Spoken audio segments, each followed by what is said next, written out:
राजधानी दिल्ली की जहरीली हो चुकी आबो हवा को लेकर अब सुप्रीम कोर्ट भी बेहद सख्त नजर आ रहा है। सुप्रीम कोर्ट में आज हुई सुनवाई के दौरान कोर्ट ने सख्त टिप्पणी की है। कोर्ट ने कहा कि दिल्ली के अंदर जिस तरह से प्रदूषण लेवल लगातार बढ़ रहा है, ये बर्दाश्त नहीं किया जाएगा। कोर्ट ने कहा कि पंजाब में जो पराली जल रही है, इसे सरकार तुरंत रोके।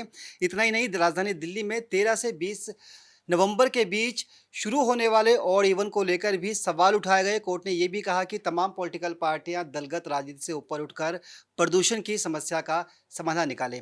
कोर्ट में सुनवाई के दौरान और कुछ क्या हुआ, इसी को लेकर बातचीत करेंगे। हमारे साथ हमारे वरिष्ठ सहयोगी मुरारी शरण जी हैं। मुरारी सर, क्या लगता है कि दिल्ली के अंदर पिछले एक हफ्ते से जिस तरह से एक गैस चैम्बर के रूप में दिल्ली नज़र आ रही है, प्रदूषण का पहरा है। राजधानी दिल्ली के तमाम स्कूल बंद कर दिए गए हैं। जो ग्रैब के नियम थे, ग्रैब 4 तक हम लोग पहुंच गए हैं। ये भी कहा जा रहा है कि अगले चरण में सरकारी दफ्तरों में 50% और प्राइवेट दफ्तरों में 50% की अटेंडेंस पर भी सरकार सोच सकती है। लगता है कि कोई समाधान निकल पा रहा है। और आज कोर्ट ने जिस तरह से फटकार लगाई है कड़े शब्दों में, कोर्ट ने तमाम राज्य सरकारों को उनकी जिम्मेदारी तय करने की नसीहत दी है। क्या माना जाए इसको? सर, सबसे पहले तो जो सुप्रीम कोर्ट का जो ऑर्डर आया है, आज जी। का जो जी। फैसला है, उसको हम लोग अपने अपने नज़रिए से हम्म। देखते हैं। तकरीबन यही बातें गोपाल राय ने 3 दिन पहले कही थी कि ये सिर्फ दिल्ली का मामला नहीं है।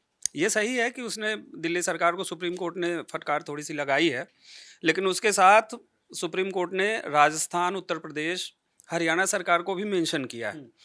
इसको हम 3 चरण में देख सकते हैं सुप्रीम कोर्ट के आज के फैसले को।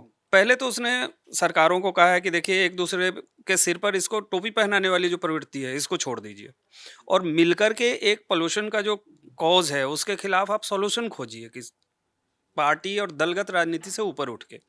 दूसरी बात जो सुप्रीम कोर्ट ने कही है, वो ये कही है कि आम जनता जो है, उसमें भी इसको लेकर के थोड़ी सी जागरूकता होनी चाहिए। हम्म। और ये बिल्कुल सही है। किसी भी डेमोक्रेटिक सेटअप में और समाज में किसी भी समस्या का निदान तब तक नहीं हो सकता जब तक कि व्यक्ति अपना इनिशिएटिव ना ले।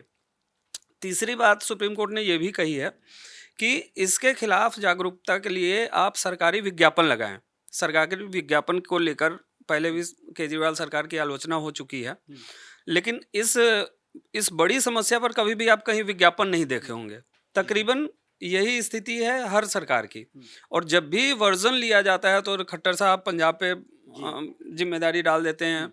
और जब से पंजाब में आम आदमी पार्टी की सरकार हुई है, तब से केजरीवाल जी ने भी ट्वीट करना छोड़ दिया है या ये कहना छोड़ दिया है कि पंजाब में पराली जल रही है, उसका इफेक्ट दिल्ली में पड़ रहा पहले है। काफ़ी बात करते थे कि पंजाब में जब इनकी सरकार नहीं थी, तो पंजाब में, क्योंकि वहाँ कांग्रेस की गवर्नमेंट थी और वहाँ पर आम आदमी पार्टी नहीं थी, तब वो ऐसा कहते थे कि अगर पंजाब में हमारी सरकार आएगी तो हम दिल्ली को इस समस्या से मुक्ति दिला देंगे। अभी जब से दिल्ली में पॉल्यूशन की समस्या हुई है, एक वीडियो बहुत वायरल हो रहा है, जिसमें वही केजरीवाल साहब कैसे कह रहे हैं कि हम इससे पराली से हम बिजली भी बनाएंगे और कोयला भी बनाएंगे, पता नहीं क्या क्या बनाएंगे।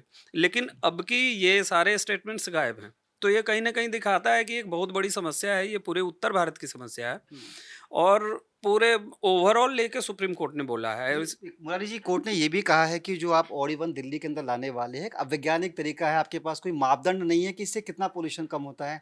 इसके साथ-साथ कोर्ट ने ये भी कहा है कि आपने दावा किया था कि पॉल्यूशन से पराली से आप खाद बनाएँगे, वो डिकम्पोज़र, उस पर क्या काम हो रहा है? इतना ही नहीं, कोर्ट ने ये भी कहा है कि आप लोग गंभीरता से काम कीजिए, अन्यथा हमको सख्ती करनी पड़ेगी। उसके साथ-साथ जजमेंट में ये भी है कि हमारा जो ये आदेश है सिर्फ दिल्ली एनसीआर के लिए नहीं है, बाकी राज्य भी इस पर जी बिल्कुल गंभीर हों। बिल्कुल बिल्कुल। मतलब एक साथ कोर्ट ने जो तमाम राज्य हैं, जो दिल्ली एनसीआर या जो दिल्ली से जुड़े हुए राज्य हैं, सबको एक साथ मैसेज देने की कोशिश की है। सर, समस्या भी ये ओवरऑल ही है। हुँ। ये पांचों राज्यों को नहीं, पूरे उत्तर भारत को देखना चाहिए। लेकिन दुर्भाग्य कहाँ है कि ये पॉलिटिकल फायदों के लिए ना, इसको सारे राज्य अपने अपने हिसाब से इसको बाँट लेते हैं। परिभाषित हुँ। करेंगे। हुँ। सुप्रीम कोर्ट का फैसला एक ही है जिसमें पांचों राज्यों की चर्चा है। व्यक्ति को अपने लेवल पर इसके लिए जागरूक होने की बात कही गई है। फिर विज्ञापन के माध्यम से इसको कैसे हमें आपस में जागरूकता करनी है, ये बातें कही गई है। लेकिन चर्चा में ये सारी बातें दब जाएंगी और बात सिर्फ ये रह जाएगी कि या तो केजरीवाल को फटकार लगाई है, या उत्तर प्रदेश सरकार को फटकार लगाई है, या हरियाणा सरकार को फटकार लगाई है, क्योंकि ये तीनों राज्यों में अलग अलग पॉलिटिकल पार्टीज की सरकारें सरकारें। हैं। जी। तो इससे होता क्या है कि पब्लिक तो यहाँ मर रही है, रोज दम घोटू हवा है यहाँ। एक हाल में ही एक सर्वे आया कि 10 से 20 सिगरेट रोज लोग पी रहे हैं। इतना मतलब घाटा हो रहा है लोगों हुँ। को।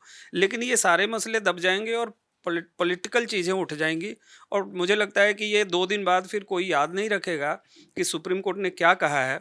सिर्फ ये याद रखा जाएगा कि सुप्रीम कोर्ट ने इस राज्य को फटकार लगा दी, सुप्रीम कोर्ट ने आम आदमी पार्टी को फटकार लगा दी, और समस्या मुझे लगता है वहीं की वहीं रह जाएगी। चलिए सर, बहुत बहुत शुक्रिया। फिलहाल सुप्रीम कोर्ट के सख्त आदेश के बाद देखना यही होगा कि सरकारें किस तरह से गंभीरता से प्रदूषण के मुद्दे पर काम करती है। लेकिन फिलहाल राजधानी दिल्ली एक पूरी तरह से गैस चैम्बर के अंदर तब्दील हो चुकी है। दिल्ली के अंदर ग्रैब के तमाम नियम लागू कर दिए गए हैं। इसके साथ साथ आने वाले चरण में राजधानी के अंदर ऑड वन पर भी सरकार फोकस कर रही है। लेकिन देखना यही है कि क्या इन सब कवायदों के बीच दिल्ली में पोल्यूशन लेवल कंट्रोल होता है या फिर ये समस्या यूं ही चलती रहेगी।